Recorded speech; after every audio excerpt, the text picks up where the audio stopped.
Hi guys, it's Riley, and it is Saturday, and this is Dating Drama Young and Old, and this is Book Drop. Yep, it's time. It's chapter 4 of Safe People by Harry Townsend and ooh, yeah, Henry Cloud and Dr. John Townsend. There we go. I had to look at my little cheat sheet there. I forgot for a minute. Okay, so chapter we're talking about is how we lost our safety. How we lost our safety. It's chapter 4, and this is the book Safe People by who I told you, Dr. Henry Cloud and Dr. John Townsend. And I want to say this first. The book is very biblical in how it explains things. It talks about sin in the world, brokenness, and spiritual influence, and how safety gets damaged in relationships. Some of you will agree with that, and some of you won't. But that's the framework of the book. And I'm just sharing it as I'm reading it. What I keep sitting with is this idea. How do we actually lose safety in the first place? Aren't we supposed to be born with safe parents?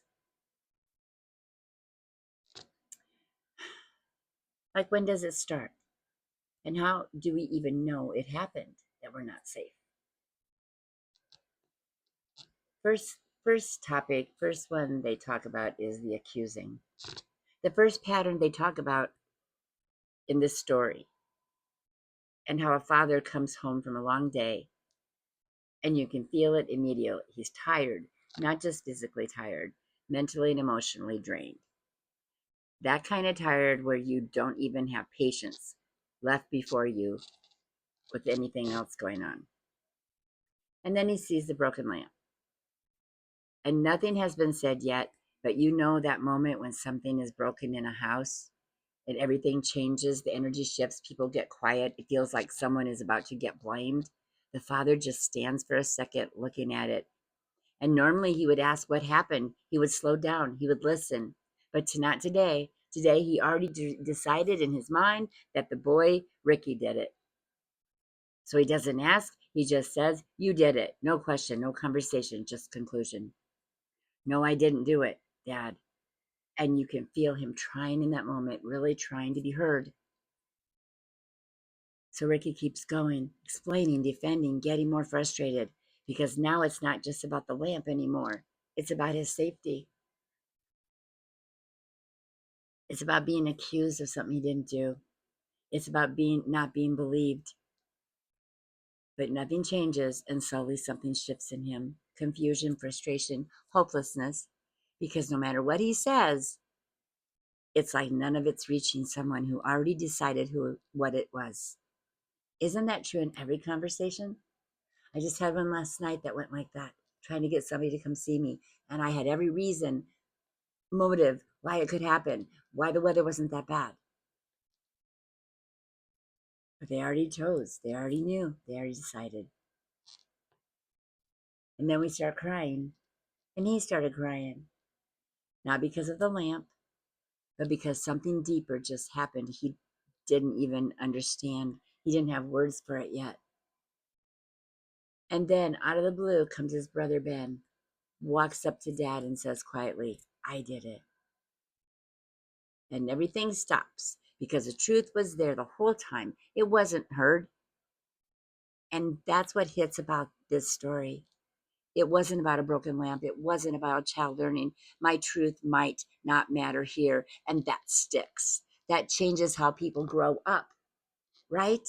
That changes how you grow up. You may think it's something silly in one day, but it matters. Tempting is the next one. This one is different because it doesn't start with blame. It starts with trust. They tell this story of a little girl standing on the edge of a bed, and her father is just a few feet away, close enough that she can see him, close enough that he feels safe.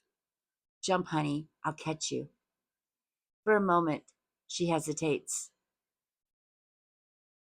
but not thinking, "My dad's going to get me. Okay, breathe. Just trust. She jumps right into it.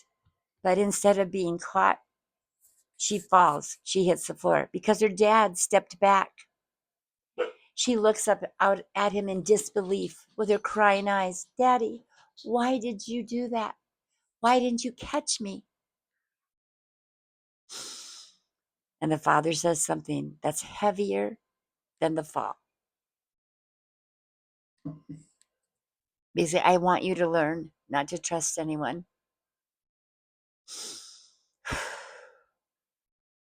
I had to stop right there when I read that because that's not a story. That's something that gets inside people. And it changes how you see trust for a long time.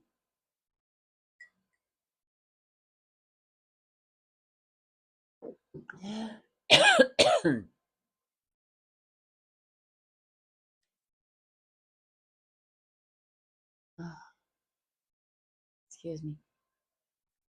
What do you remember from when you were younger and made you feel unsafe? And I don't even mean big dramatic things. I mean moments. Hold on.